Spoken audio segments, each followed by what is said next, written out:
लड़की चीखती रही, चिल्लाती रही, वास्ते देती रही, मुझे छोड़ दो, लेकिन उन दरिंदों को तरस नहीं आया और वो उसे नोचते रहे। एक बूढ़ी औरत जब कोई सामान लेने के लिए घर से निकलती है तो बाहर का मंजर देखकर उसके होठ उड़ जाते हैं और वो पुलिस को अतला देती है। और जो पुलिस मंजर देखती है वो इंतहाई दर्दनाक होता है। और बिला मैंने शैतान रजीम बिस्मिल्लाहिर्रहमानिर्रहीम अस्सलाम वालेकुम रहमतुल्लाहि व बरकातहू। उम्मीद करता हूँ कि आप जहाँ भी होगे खुश होगे, आबाद होगे। वीडियो की तरफ बढ़ने से पहले सबसे पहले हम खत्म नबी हज़रत मोहम्मद सल्लल्लाहु अलैहि वसल्लम और उनकी उम्मत पर लाखों करोड़ों दुरूद सलाम। दोस्तों, पेरिस में हुआ एक इंतहाई अफसोसनाक वाकया एक पाकिस्तानी नौजवान लड़की के साथ। इंतहाई शर्मनाक हरकत। मैं हूं आपका दोस्त नौर जुल्फकार रेडी और आप देख रहे हो रोजनामा न्यूज ऑफिशियल। मुझे सामीन, अगर आप चैनल पर नए आए हो, अभी तक आपने चैनल को सब्सक्राइब नहीं किया तो जल्दी से चैनल को सब्सक्राइब कर दें और साथ घंटी के बटन को दबाना ना भूलिए और इसको सिफर ऑल कर दें। ये दोस्तों लाइक करना, सब्सक्राइब करना ये टोटली फ्री है। आप इससे जो है ना कंजूसी ना कीजिए करें, इसके आपके कोई पैसे नहीं लगते हैं। दोस्तों, ये जो वाकया हुआ है ये पेरिस में हुआ है, जहां पर एक पाकिस्तान से ताल्लुक रखने वाली फैमिली आबाद थी। हम उनका नाम नहीं लेंगे किसी वजह से, क्योंकि किसी को बदनाम करना हमारा काम नहीं है। हम सिर्फ आपको ये वाकया सुनाएंगे ताकि आप इस तरह की एक्टिविटी या इस तरह की जो हालात हैं उनसे बच सको और अपने बच्चों को बचा सको कि वो ऐसी एक्टिविटीज में हिस्सा ना लें। होता क्या है जी कि एक पाकिस्तानी फैमिली यहाँ पर रहती है, उनके दो बच्चे होते हैं और एक उनकी बेटी होती है। बेटी जो होती है वो अपने बहन भाइयों से बड़ी होती है और माँ बाप के काफी लाडली होती है, जबकि उसके जो भाई होते हैं वो उससे छोटे होते हैं। ये काफी दोस्तों खुशहाल घराना होता है। बाप जो है ना वो कंस्ट्रक्शन के शोबे से वो बसता होता है, अच्छा काम चल रहा होता है। घर में जो है ना खुशहाली होती है, एक पुरस्कून और एक मोहब्बत प्यार करने वाले का ये एक घर होता है। जब वो बेटी इनकी तकरीबन जो है ना वो अपनी जो उम्र होती है उसकी 18-19 साल, तो वो जो है ना यहाँ से दाखिला लेती है कॉलेज में। तो वहाँ पर उसकी जो है ना मुलाकात एक साथ ही होता है, एक काला एक ब्लैक फ्रेंच है उसके साथ हो जाती है। बेसिकली इसकी जो फैमिली होती है काले की, वो अफ्रीका से हिजरत करके यहाँ पर आए थे, लेकिन ये यहाँ पर ही पैदा हुआ।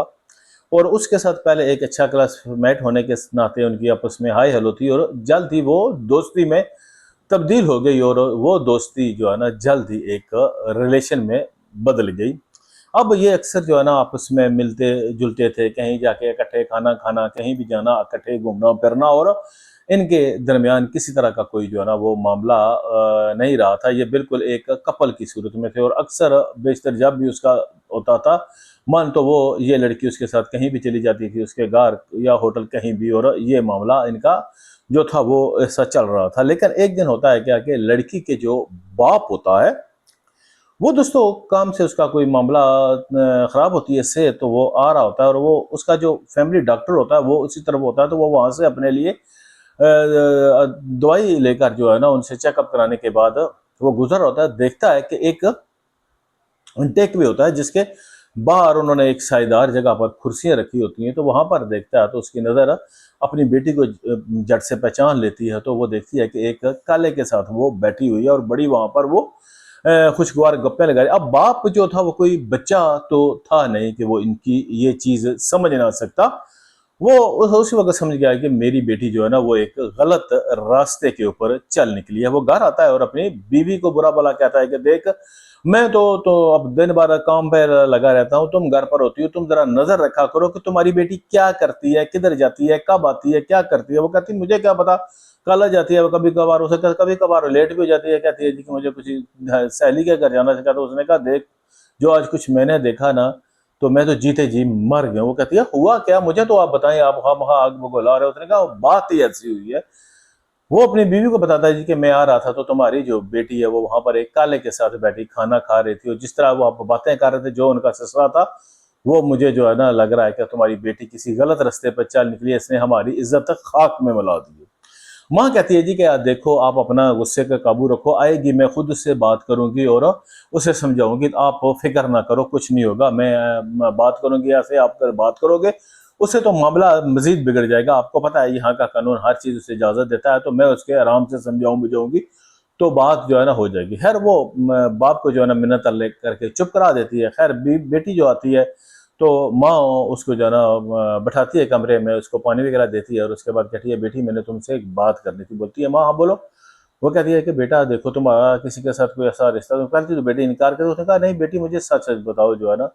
तो जब माँ थोड़ा प्यार मोहब्बत से काम लेती है तो बेटी बता देती है हाँ जी मेरा एक यहाँ पर एक लड़का है मेरे साथ क्लास फेलो, उससे मेरा जो है ना तल्लक है, मैं उसे पसंद करती हूँ, वो भी मुझे दिलो जान से पसंद करेगा। तो माँ कहती है कि तुम्हें शर्म नहीं आई?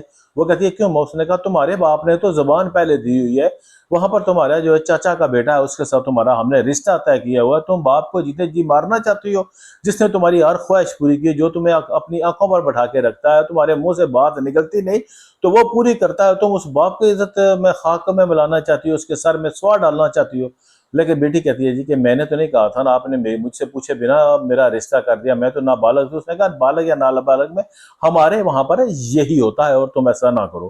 खैर पहले तो बेटी दे गई, लेकिन उसके बाद माँ कहती है कि अगर तुमने ऐसा किया तो तुम्हारा बाप जो है ना वैसे भी आग बगोला हुआ, मैंने उसे बड़ी मुश्किल से चुप कराया, या वो तुम्हें नुकसान पहुंचा देगा या वो खुद अपने आप को मार देगा, क्योंकि तुम तो यहाँ पर तुम्हें अगर पहुंचाएगा तो वो ऐसे भी कहता है कि मैं जेल में चढ़ूंगा, तो वो खुद अपने आप को ना। मैं कहती हूँ कि खुदा का वास्ता है मेरी तरफ देखो, मेरे अगर तुम्हारे दिल में जरा भी इज्जत है तो ख्याल करो, अपने भाइयों को देखो, अगर तुम्हारे बाप को कुछ हो गया तो हम क्या करेंगे, हम तो दर दर भीख मांगने के लिए मजबूर हो जाएंगे। खैर वो काफी समझाती है, 2-3 दिन वो बेटी की जो है ना आस्ता आस्ता ब्रेन वॉश करती है। और उसके बाद जो है ना इतना इसका बाप जो है जब वो उसमें थोड़ा सा होता है उसके पता लगता है माँ को, तो वो कहती है बाप को जी ठीक है और आप कराएं टिकट, इसकी जाकर हम शादी कर लेंगे ताकि सारे मामले से ये हट जाए। बाप जो है ना वो जाता है अपना टिकट वाला कंफर्म करता है और ये जो है ना कहती है माँ को कि माँ अगर तुम्हारी मर्जी हो तो मैं अपने दोस्तों से मिला हूँ कि मैंने तो पाकिस्तान जाना है, तो इस वजह से मैं अपने दोस्तों जो लड़कियों से मैं मुलाकात करना चाहती हूँ जो मेरे क्लास फेलो हैं।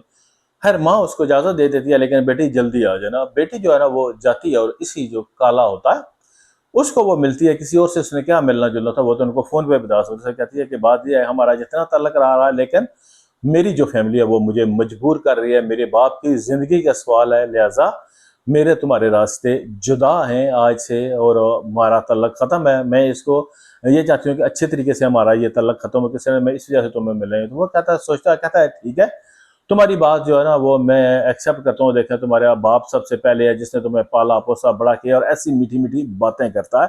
इतने में उसे कहता है कि देख जो है ना मैं चाहता हूँ कि हम अलग हो रहे हैं तुम्हारी, तो मैं तुम्हारी दावत करना चाहता हूँ, लेकिन यहाँ पर तुम्हारी मैं दावत नहीं करूंगा कि कहीं तुम्हारे बाप ने दोबारा देख लिया तो हमारे लिए भी और तुम्हारे लिए भी मसला बन सकता है हम दोनों के लिए। तो मैंने घर पे अरेंजमेंट किया है, मेरे घर वाले कहीं गए हुए हैं तो वहां पर मैंने तुम्हारा खाने का अरेंजमेंट करता हूँ और वहां पर तुम खाना खा के आ जाना और इस तरह हम दोनों जुदा हो जाएंगे। क्या तुम मेरे लिए तो इतना नहीं कर सकती? हाँ लड़की कहती है ठीक है। अब उनके लिए कोई वो अजनबी मामला तो नहीं था, कहीं बार उसके वो घर गई थी, कहीं बार था, तो उसको कोई ऐसा झिझक भी नहीं थी यार कि ये मेरे साथ कुछ ऐसा करेगा। लेकिन वो आदमी शातिर जो है ना उसके जहन में कुछ और ही चल रहा होता है।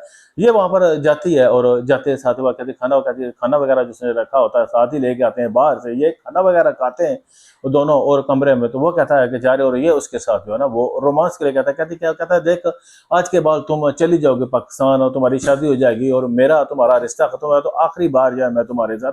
तो वो लड़की जो है ना वो एग्री हो जाती है, जाहिर सी बात है वो उसको ऐसी बातें करता है कि वो भी उसकी बातों में बैठ जाती है। और जब वो ये अपना शर्मनाक काम स्टार्ट करते हैं तो वो लड़की देखती है कि कुछ को देख रहा है, जब बाहर की तरफ झांकती है तो उसके 4 दूसरे दोस्त जो है ना वो बिल्कुल इसी हालत में खड़े होते हैं, उनके जिस्म पर कोई कपड़ा नहीं होता और वो भी आकर भूखे बेड़ियों की तरह इसके ऊपर जो वो काफी शोर करती है। वो लड़का कहता है कि चुप हो जाओ नहीं, और वो इसको जो है ना डराने धमकाने लगते हैं, इसको मारने की धमकी देते हैं और वो सारे इसके साथ मुंह काला करते हैं जो फुल नशे में टल्लू थे।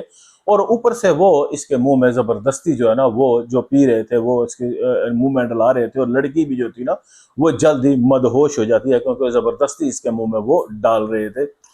उसके बाद दोस्तों उनको कोई होश नहीं रहता और ये लड़की भी जो है ना वो इसमें हो जाती है। जब कुछ देर बाद इस लड़की को होश आता है तो नॉर्मल ये आंखें खोलती है, लेकिन अब इसके जिस्म में जो है ना बिल्कुल किसी तरह की कोई जो है ना वो हिम्मत नहीं थी, कुछ नहीं थी। तो ये बड़ी मुश्किल से उठने की कोशिश करती है, लेकिन अब फिर गिर जाती है और इसके जिस्म से खून जो है वो बिल्कुल एक जिस तरह कोई आप बकरा ज़बह करते हैं इस हिसाब से इसके जिस्म से जो है ना वो खून बह रहा था। और ये चीज़ देखकर ये दोबारा बेहोश हो जाती है और वो जो थे वो तो फुल नशे में टल्ली थी और वो वहां पर पड़े होते हैं इसी तरह। ये अब वहां पर उसको पता नहीं कितनी देर हो गई थी और उसका जो खून निकल रहा था वो आस्ता आस्ता उनके जो दरवाजे के दहलीज है वहां से भी क्योंकि उन्होंने इसको फर्श पे डाला होता है, वहां पर थे वो सारे, और इस वजह से जो खून था वो जब दरवाजे के बाहर निकला है तो एक बूढ़ी औरत जो किसी अपने घर का सामान लेने के लिए जा रही थी, उसने जब वो चीज देखा तो वो चीखने चलाने लगी। उसका ख्याल था जी कि घर में किसी को मार दिया किसी ने, तो उसने फौरन पुलिस को कॉल की है। पुलिस आती है, पुलिस जब आकर जो है ना वो दरवाजा लॉक करती है लेकिन कोई खोलता नहीं है, तो पुलिस वाले वो दरवाजा तोड़ने का कहते हैं। जब दरवाजा तोड़कर अंदर देखा जाता है जी तो एक लड़की और 5 लड़के वहां पर पड़े होते हैं जिनके जिस्म के ऊपर कोई कपड़ा नुमा की चीज नहीं होती है, बिल्कुल बेसुर्त। और जब वो देखते हैं तो वो लड़की जो है ना वो तब तक उसकी मौत वाकया हो चुकी होती है। लेकिन जब उसकी देखता डॉक्टर कहते हैं कि अभी भी इसकी लवर्स चल रही है, लेकिन बगैर देखकर यही लगता था कि इसकी डेथ हो चुकी है। लेकिन जब उन्होंने डॉक्टरों ने आकर टीम ने कहा नहीं, इसकी हल्की हल्की जो है ना वो लवर्स चल रही है, लेकिन इसकी हालात इंतहाई सीरियस कंडीशन में है। जब उसको हॉस्पिटल लेकर जाया जाता है और उन पांचों को जो है ना वो पुलिस वाले गिरफ्तार कर लेते हैं।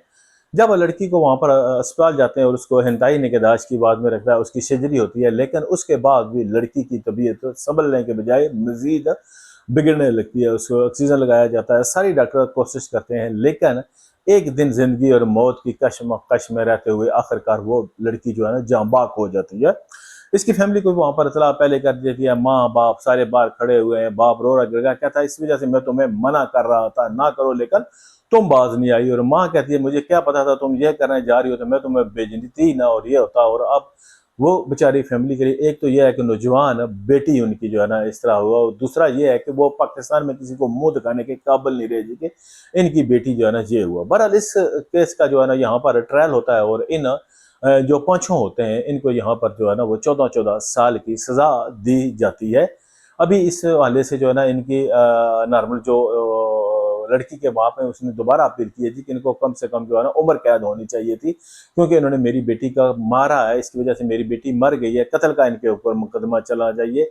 लेकिन देखते हैं कि अभी दोस्तों इसका आगे क्या होता है। लेकिन खुदा के वास्ते जो भी फैमिली है अपने बच्चियों के ऊपर ध्यान दें, अपने बेटों के ऊपर कि वो क्या कर रहे हैं, क्या किस एक्टिविटीज में है। खुदा के वास्ते ये एक इंतहाई सबक आमोज दास्तान है दोस्तों कि प्रदेश में जो अपने फैमिलीज को लेकर आते हैं तो आप अपनी फैमिली से भी फरमोश ना हो। ठीक है काम जरूरी है, लेकिन फैमिली जो है वो आपकी पहली तरजीह होनी चाहिए। शुक्रिया, जज़ाकल्लाह।